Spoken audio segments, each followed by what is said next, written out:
올해 1월 첫 주일부터 복음이라고 하는 큰 주제를 여러분들과 함께 자세히 살펴보고 오는 그런 시간들을 가져왔습니다. 이 복음을 이해하기 위해서 세 가지의 주제, 첫 번째, 우리 인간의 죄에 대하여, 두 번째, 예수 그리스도를 통한 구원에 대하여, 세 번째, 구원받은 자들의 그 삶과 헌신의 삶에 대하여서 우리가 함께 들어오고 있고요. 이 전체 이야기에 이젠 마지막에 우리가 오게 되었습니다. 오늘 그 마지막 이야기는 선교에 대한 이야기입니다. 복음의 이야기의 그 종결점으로서 우리는 성경 가운데서 선교의 이야기를 오늘 듣게 됩니다. 예수님께서 십자가에서 죽으시고 부활하시어서 제자들과 함께하는 그 마지막 시간들, 그리고 심지어 부활하 승천하실 때에도 주셨던 그 메시지는 제자들에게 선교하라고 하는 메시지였었습니다. 그래서 우리에게도 주님의 이 말씀이 정말 무겁게 또 의미 있고 중요하게 다가오지요. 선교에 대해서 더 말씀 나누기 전에 저 개인의 선교에 대한 경험을 또 여러분들과 함께 잠깐 나누고자 합니다. 제가 해외로 나아가서 전혀 언어와 어떤 삶의 어떤 환경이 전혀 다른 분들에게 찾아가서 했던 선교는 제가 미국에 유학을 가서 첫 해 됐을 때 한빛교회에서 파트타임으로 교육부 맡고 있었을 때에 갔었던 도미니칸 공화국이 첫 해외 선교였었습니다. 한국에서야 국내 선교, 국내 전도 했었지만 한국에서 신앙생활할 때에 해외로 나갈 기회는 없었던 것 같아요. 그래서 이곳 미국에 와서 미국의 언어와 미국의 이 환경과 문화 이런 거를 배워가기도 벅찰 때에 제가 한빛교회와 함께 또 좋은 기회가 있어서 도미니칸 공화국으로, 그 당시 한빛교회가 매년 선교했었던 도미니칸 공화국에 함께 다녀왔었던 기억이 납니다. 제가 여름에 더위를 잘 타는데 미국도 더운데 적도 지방에 가까운 도미니칸 공화국을 갔더니 공항의 문을 열고 나서자마자부터 이 훅 찾아오는 이 더위와 습도에 내가 여기 잘 온 건가라는 생각이 거기서부터 들더라고요. 그런데 웬걸요? 그 순간부터 저는 거기에서 우리 쉽게 말하자면 아무짝에도 쓸모없는 사람이 되는 걸 경험했습니다. 이 말이 통해야죠. 교통편도 거기에 있는 현지인들이 저를 도와주지 않으면 이동할 수가 없는 거예요. 물을 하나 사 먹으려고 해도 도움이 필요하고, 환전도 잘 모르고, 또 동네 구멍가게 가서 뭘 사려고 해도 이분들이 나한테 이게 잔돈을 정확하게 주는지 안 주는지 제가 어떻게 합니까? 물건 이름도 저는 몰라요. 손가락으로 이게 가리킬 뿐이죠. 그래서 모든 상황 가운데 현지 교인들이 도와주셔야지만 움직일 수 있고 먹을 수 있고 잘 수 있고, 선교를 한다고 거기에 동네를 가도 그분들의 통역이 없으면 저는 거기서 아무짝에도 쓸모없는 사람이 된다라는 것을 경험을 했습니다. 굉장히 신선한 경험이었었어요. 그러면서 제 안에 제가 선교나 선교지에 있는 분들에 대한 선입견 내지는 저도 인지하지 못했었던 어떤 차별적인 생각이 있었다라는 것을 깨달았습니다. 저는 아닌 줄 알았죠. 당연히 그리스도인이고 사역자고 선교라는 것은 모든 민족에 전해야 된다고 하는 주님 말씀을 믿었기에 저는 다른 인종의 사람들에게 전 똑같은 마음이 있는 줄 알았었어요. 근데 웬걸요? 거기에 떨어뜨려 놓아져 보니까 제 마음 가운데 있었었던, 깊은 곳에 있었었던 여전히 미숙한 생각들, 그게 저한테도 있었음을 깨달았었습니다. 제가 거기 있는 분들을 어떻게 알겠습니까? 그들의 그 긴 역사, 그 역사 속에서 그들이 겪었었던 일들, 지금의 정치, 그들의 경제 상황들, 일부는 미국 사람들과 똑같이 부유함을 누리지만 대다수의 사람들이 겪고 있는 그 시골 지역에서의 힘든 삶들, 그거 제가 뭐 얼마나 알았겠습니까? 그들의 언어를 얼마나 알고, 그들의 삶의 애환을 얼마나 알고, 그들이 하나님을 어떻게 알고 있고 얼마나 사랑하는지를 제가 뭘 알겠습니까? 그런데 선교한답시고 거기에 와 있는 저는 그들보다는 좀 더 나은 사람이라고 하는 생각들을 가지고 있었다는 걸 깨달았었어요. 그들보다 하나님에 대해서 더 잘 알고, 그들보다는 좀 더 이 교육 환경이 나은 곳에서 왔고, 그들보다는 물질적으로 좀 더 여유가 있고, 그런데요, 거기서 저는 아무것도 아닌, 그들의 도움 없으면 아무것도 할 수 없는 사람이라는 것을 깨달으면서 나는 아무것도 아니었구나라는 것을 하나님이 깨닫게 하시며 겸손케 하시더라고요. 아니, 아무것도 아니라 심지어 그들의 도움이, 그들의 그 호스피탈리티, 저를 환대해주고 도와주고 저를 케어해주는 그 경험이 저의 생각을 참 많이 바꿨습니다. 저의 애티튜드, 그 자세를 참 많이 바꿔놨었던 그 기억이 납니다. 그러면서 그들 가운데 제가 한없이 초라해지면서 동시에 그들이나 나나 하나님 보시기에 똑같은 하나님의 자녀들이고 피조물이겠구나. 그들이 사회적으로 더 보호받지 못하는 상황 가운데 와서 고생하는 그거 보면서 나도 모르게 내가 조금 그 우월감을 가졌었구나 라는 것을 깨달으며 한없이 부끄럽고 한없이 하나님 앞에서 회개하는 마음을 들게 하셨었습니다.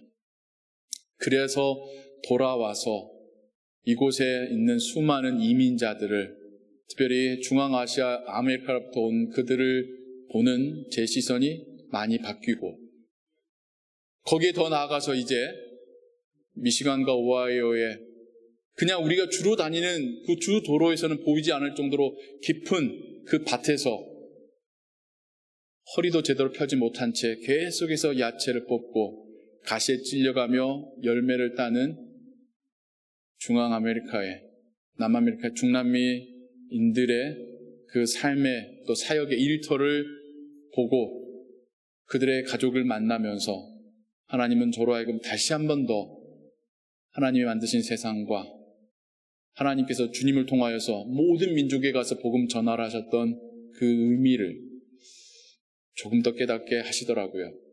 조금 더 복음 앞에서 혹은 조금 더 선교 앞에서 겸손하게 만드셨고, 조금 더 다른 사람들과의 그 관계 속에서 하나님의 마음이 무엇일까를 생각해 보게 하시는 그런 경험을 하게 하셨습니다.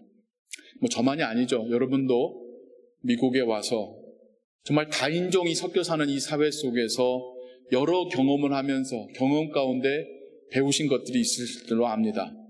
그런데 그 경험이라는 게 잠깐 한두 번의 나쁜 경험들이거나 아니면 여러분들이 매체를 통해서 다른 사람의 말을 통해서 알게 된 지식이라면 그게 선입견일 수 있다는 것도 말씀드리고 싶습니다. 우리도 특별한 상황 가운데서 힘들게 살아가듯이 우리보다 더 힘들고 더 불편한 상황 속에 살아가는 이들의 모습 가운데 여러분이 경험하신 그 적금을, 여러분이 전해 들으신 그 조금을 전체로 확대 해석하진 않으셨으면 좋겠습니다. 그게 우리의 선교의 장애물이 되니까요. 우리가 색안경을 끼고 선교에 참여하게끔 하니까요. 오늘 우리는 성경 가운데서 예수님께서 제자들에게 모든 민족을 제자 삼으라 명령하신 말씀을 듣습니다.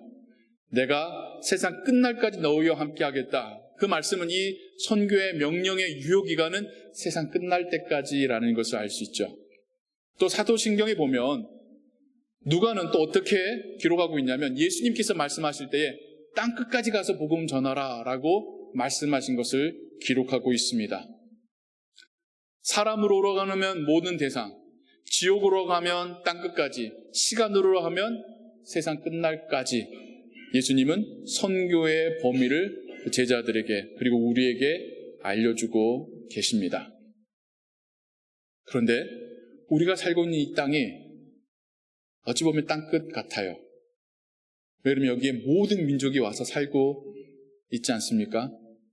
이 좁은 디트로이트와 미시간만 해도요, 얼마나 많은 민족들이 와 있는지 모릅니다. 유럽 사람들은 말할 것도 없지만, 여러분, 디트로이트 다운타운을 가면요, 아프리카에서 온 이민자들이 그렇게 많고, 그들이 다수 다니는 교회들이 또 있고요. 아시아인이 또 어떻습니까? 한국 사람, 일본 사람, 또 동남아에 있는 인도네시아, 필리핀, 베트남, 태국, 또 중앙아시아, 남미, 호주, 전 세계 사람들이 이곳에, 이 땅에 와서 같이 살아가고 있습니다. 그래서 땅끝까지 간다, 모든 민족을 만나러 간다라고 할 때에 이미 하나님께서 우리를 땅끝과 모든 민족의 옆으로 보내셨다라는 것을 우리가 잊지 말아야 하겠습니다. 그리고 또한 선교라는 것을, 선교와 우리가 지금 이해하고 있는 선교 활동 사이에서의 그 관계를 조금 더 우리가 이해할 필요가 있습니다. 카테고리가 좀 달라요. 가정을 돌본다는 것과 가족을 위해서 음식을 준비한다는 것, 교육을 받는다는 것과 좋은 책을 읽는다는 것, 그 차이와 같습니다. 가족을 돌본다고 할 때에 음식을 준비해서 먹이는 것 너무나도 중요하지요. 하지만 그게 전부는 아니잖아요. 깨끗한 옷을 입히고 따뜻한 잠자리를 제공하고 또 교육하고 가정의 재정을 잘 관리하고 살고 있는 집을 수리하고, 그 모든 것이 가족을 돌보는 일에 속하죠. 교육도 마찬가지지 않습니까? 책으로만 공부하는 게 아니잖아요. 다양한 매체가 있습니다. 선생님을 통해서 또한 친구들과 함께 경험하며 교실 안에서뿐만 아니라 필드에 나가서 다양한 방법의 교육들이 있고, 그 중에 책을 읽는다는 것은 하나의 활동이겠죠. 선교와 선교의 활동을 우리는 구분할 때에 하나님께서 하시는 모든 사역이 선교라고 하는 큰 의미를 이해해야 되고, 그 하나님의 사역 가운데 우리가 우리의 언어와 문화와 다른 이들을 찾아가서 복음 전하는 것, 복음을 보여주는 것은 많은 선교의 다양한 측면 중에 하나의 활동이라는 것을 이해해야 합니다. 물론 이것도 선교지만, 선교 활동이지만 이것만이 전부는 아니라는 것입니다. 선교는 하나님의 영광을, 예수 그리스도의 구원을 말과 행동으로 전달하는 그 모든 사역이 선교입니다. 그래서 우리가 먼저 구원받은 자로서 우리가 믿는 믿음을 가지고 살아가며 우리 주변 사람들에게 이미 선교하며 살고 있습니다. 거기에 더해서 사도 바울은 이 활동이 단지 말로 성경의 이야기를 전하는 것만이 선교가 아니라 다른 이들을 돌보는 것, 위로하는 것, 위임받은 대로 잘 다스리는 것, 가르치는 것, 베푸는 것, 사랑하는 것, 이 모든 것이 하나님의 사역이고 선교의 일환이다라고 말하고 있습니다. 우리의 삶 가운데서 우리가 만나는 사람들에게 우리가 그리스도인으로서 하나님을 이유로 누군가를 심지어 위로한다면, 심지어 그와 함께 시간을 보내며 그를 격려해주고 있다면, 그를 위해서 기도해주고 있다면, 그에게 한마디라도 하나님의 지혜를 이야기해주고 있다면, 아니 굳이 말이 아니더라도 내 마음 가운데 그리스도의 사랑을 담아 따뜻한 표정과 밝은 미소 보여주고 있다면, 그러면 우리는 선교하고 있는 겁니다. 그게 선교적인 삶입니다. 그것이 그에게 다가가서 그의 삶에 하나님의 그 빛을 비추어 주시고 그 삶을 변화시켜 주시는 것, 그건 성령의 사역이죠. 우리는 하나님 믿고 우리가 받은 바를 드러내고 있는 것입니다. 그러한 삶을 살다가 하나님께서 특별히 우리에게 기회 주셔서 우리의 시간을 들여서 우리의 물질을 들여서 그 누군가를 더 의도적으로 찾아가서 그리스도의 사랑으로 만남을 가지는 것, 이게 우리가 좀 더 구체적으로 말하고 있는 선교의 활동이겠죠. 이것마저도 마찬가지입니다. 거기에 찾아가는 그 소수의 팀원만이 아니라 함께 기도하고 물질로 후원하고 함께 마음으로 함께 하시는 여러분 모두 우리의 선교인 것입니다. 우리가 함께 이 선교를 함으로 인해서 우리는 하나님 나라가라고 하는 큰 그림의 한 부분을, 이파리 하나를 같이 그려가고 있는 것이고요. 부족한 우리이지만 하나님이 우리를 통하여서 지금도 역사하고 계시는 것입니다. 이 선교적인 삶에 우리가 부름받았음을, 또한 보냄받았음을 우리가 기억하기를 소원합니다. 복음을 이야기할 때 그 마침표가 선교라는 것, 우리에게 찾아온 그 복음이 그 누군가를 통해 이루어진 선교였고, 이제는 우리를 통하여서 이 복음이 전해지고 보여지기를 원하시는 그 하나님의 선교적인 명령이 우리에게 찾아왔음을, 우리에게 주어졌음을 우리가 기억하기를 소원합니다. 저는 이제 그 전 교회부터 지금 이 여름에 이곳에 찾아온 이동 농민들, 그 가족들, 특별히 그 자녀들을 만나는 사역을 이제 12년째 하고 있습니다. 이제 요즘은 멕시칸 이동 농민이라고도 부르지 않아요. 왜냐하면 그 가운데 멕시카 아닌 사람이 너무 많아요. 과테말라, 온두라스, 중남미에서 온 다양한 사람들이 이곳에 와서 여름 수확의 계절에 정말 땀 흘려가며 위험을 감수해가며 일하고 있습니다. 우리가 할 수 있는 일이 참 미약합니다. 예. 그들에게 정말 냉수 한 그릇, 혹은 최근에는 이제 점심 식사 한 끼 대접하는 일을 하고 있고요.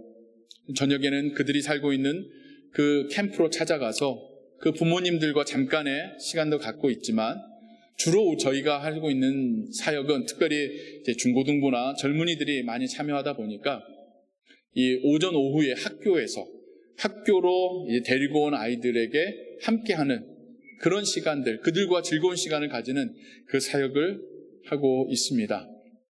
저 개인적으로도 경험할 때에 초기에 갔을 때에는 저라는 사람에 대해서 그분들이 잘 모르잖아요.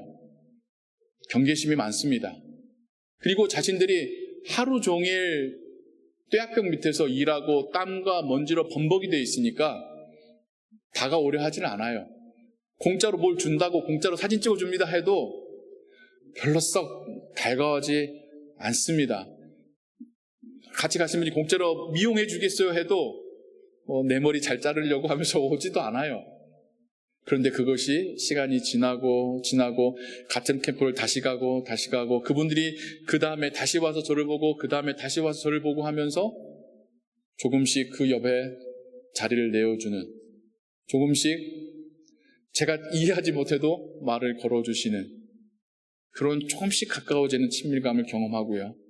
아이들과의 관계에서도 작년에 봤던 그 아이를 다시 만날 때에 1년 사이에 훌쩍 커 있는데, 작년만 해도 수줍어하고 까르르 웃고 했던 그 애가 1년 사이에 조금 더 성숙해지고 좀 더 쑥스러워하고, 근데 눈빛은 저를 알아봐서 인사는 해주는 그런 경험들. 근데 그게 또 이 사역의 마지막 날에는 찾아와서 저를 허그하면서 내년에 또 보자 라고 말하는 그 아이의 이야기를 들으면서 관계라는 것은 시간이 필요하구나, 신뢰를 줘야 하는구나, 그리고 천천히 관계를 쌓아가면서 그리스도의 사랑을 전하는 거구나 라는 생각을 또 합니다. 그러면서 이런 생각을 해봐요. 우리가 그 기존의 한국에 제가 신앙생활 할 때 선교와 전도라는 것은 찾아가가지고 사형리 전하고 죄인인 걸 인정하십니까? 그리스도의 복음으로 용서받은 것, 피로 용서받은 걸 믿습니까? 영접하시겠습니까? 제대로 살겠습니까? 대답하면 구원이 당신에게 임했습니다 라고 하는 식의 그런 메시지가 아니더라도 주님 믿는 사람으로서 거기까지 그들에게 찾아왔다는 것, 그들과 눈을 맞추고 그들을 향하여 웃어준다라는 것, 그들과 함께 식사를 하고 함께 나눠준다라는 것, 그들과 함께 그 풀밭에서 햇빛 맞으며 먼지 들여마시며 시간 보내준다라는 것, 그게 그들에게 어떤 의미로 찾아오는지를 이제는 조금은 알 것 같습니다. 그러면서 한번 생각을 해봐요. 그들의 삶 가운데 1년 내내 남쪽 플로리다든 잠깐 올라온 이 미시간에서든 만나는 사람이라고는 자기 주변 동료 중남미 사람들일 거고, 아니면 자기들을 고용한 백인 농장주일 건데 한국 사람 만날 일이 언제 있겠습니까? 근데 이 미시간에만 오면 한국의 크리스찬이나 사람들이, 자기 또래 사람들이 찾아와서 자기들과 함께 즐거운 시간 보내주고, 정말 뭔가를 요구하는 게 아니라 자신들을 위해주고 가는 그 경험이 그들에게 얼마나 강렬할 것인가. 올라오기 전부터도요, 여기에 있는 어떤 집행부의 임원 어떤 주 리더 장로님에게 전화 통화가 되면 그것부터 묻는데, 애들이 올해도 가면 그 한국인 팀 만날 수 있는 겁니까? 부모들이야 이곳에 와서 일하고 돈 벌어갈 생각으로 운전하고 올라오지만, 그 픽업 트럭에 탄 아이들은 이번에도 올라가서 그 한국인 크리스찬들을 만날 기대감 가지고 올라온다는 거예요. 우리에게 1년에 365일 중에 그 3, 4일, 그 짧은 시간 가서 정말 냉수 한 그릇 정도밖에 되지 않는 그 사랑을 전하고 오는데, 그들에게는 우리가 생각하는 것보다 더 큰 임팩트가 있다라는 겁니다. 저는 이게 하나님의 성경인 것 같아요. 우리의 삶 속에서 여러분들이 만나는 그들에게, 정말 여러분들에게는 별거 아니지만 하나님 믿는 우리에게는 당연한 거지만, 건네주는 그 위로의 말 한마디가, 격려의 말 한마디가, 위에서 기도하겠어요 라고 하고 기도하는 그 한 번의 기도가 그들의 마음 가운데는 정말 파장을 일으키는 충격으로 다가온다는 것을 기억하시기 바랍니다. 우리는 미약하지만 그 가운데 일하시는 성령 하나님께서 그 능력으로 일하시기 때문입니다. 제자의 삶은 선교적인 삶입니다. 선교하지 않으며 제자 된다는 것은 말이 성립이 되지가 않습니다. 제자기 때문에, 그리스도의 구원을 믿기 때문에 그 믿음이 어떤 방법으로든 드러날 수밖에 없습니다. 그것을 적극적으로 하느냐, 소극적으로 되어지느냐, 정말 의도를 가지고 하느냐, 나도 의도하지 않는 채 되어지고 있느냐의 차이일 뿐입니다. 이왕 그럴 바에는 의도를 가지고 적극적으로 그리스도의 사랑을, 복음의 그 확실함을 전하는 것이 더 값진 삶이지 않을까요? 오전에 있었던 영어 예배에서 중고등부에게도 했던 말입니다만, 여러분 살아가다 보면 우리도 인생이 따분하지 않습니까? 때로는 안 즐겁지 않습니까? 매일 했던 삶 그대로 반복하고 있잖아요. 출근해서 일하고 지쳐서 돌아오면 밥 먹고 자고, 일주일간을 그렇게 하다가 주말에 좀 쉬었다가 또 다시 일하러 가고, 계절이 바뀌어도 일하는 건 똑같고, 나이를 먹어도 일하는 건 똑같고, 그냥 삶이 똑같은 것 같고 변화 없는 것 같은 그 우리의 삶에, 때로는 그냥 그래도 감사한데, 그러다가도 고민이 생기고 어려운 일 생기고 트러블이 생기며 그것 때문에 전전긍긍하고 속 썩이는 거, 이렇게 살고 있는 우리의 삶에 하나님의 성교가 빛을 발하면 우리의 삶이, 그 내용이 바뀌어지는을 믿습니다. 그냥 내가 살면 별 볼 일 없는 삶이지만, 내가 선교적인 삶을 살아가며 의도하며 적극적으로 하나님의 영광과 그리스도의 사랑을 드러내며 살면 하나님이 나의 삶 가운데 그 능력을 나타내십니다. 선교적으로 살면 살아계신 하나님을 보게 됩니다. 선교적으로 살면 보잘것없는 내 인생이 값어치 있다는 것을 깨닫게 됩니다. 선교적으로 살면 내가 살아가는 이 한평생의 삶이 의미 있었다는 것을 알게 됩니다. 선교적으로 살면 천국에서 누릴 기쁨을 먼저 맛보게 됩니다. 단지 3박 4일의 선교 여행만이 아니라 365일의 우리의 삶이 그리스도를 증거하는 선교적인 삶이 되기를 소원합니다. 내 안에 있는 믿음이 내가 감추지 못하고 이것이 나로부터 새어나와서 내가 만난 사람들에게 계속해서 비춰질 수 있는 그런 선교적 삶 살아가시기를 주님의 이름으로 축원합니다. 기도하겠습니다. 하나님 아버지, 우린 참 보잘것없습니다. 우리는 하나님의 도움과 주변 사람들의 돌봄 없이는 별 볼 일 없는 사람들입니다. 그런데 우리가 그리스도의 복음을 품고 그 복음에 합당한 삶을 살아가려 할 때에 우리의 삶은 값어치 있어지고 빛이 나고 향기가 나고 그 누군가에게 하나님을 전하는 영향력이 있는 삶이 되며 살아계신 하나님을 경험하는 정말 익사이딩한 삶이 됩니다. 제자로 하나님의 자녀로 부르신 하나님, 그리고 이제 선교하며 살라라고 보내시는 하나님 아버지, 우리가 만나는 사람들에게 하나님 나라의 대사로 만나게 하옵소서, 복음을 품은 자로서 만나게 하옵소서, 성령과 함께 살아가는 자로 만나게 하옵소서. 특별히 오늘 3박 4일의 선교여정 떠나는 팀에게 은혜를 더하여 주옵소서, 가고 오는 모든 길 위에 안전하게 동행하여 주옵소서.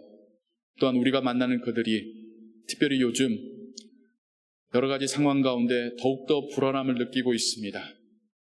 하나님 그 마음을 위로하여 주시고 그들을 하나님의 손으로 덮어서 보호하여 주시고 그들이 우리들을 통하여서 하나님을 만나게 하여 주옵소서. 모든 것 주께 의지하오며 예수 그리스도의 이름으로 기도하옵나이다. 아멘.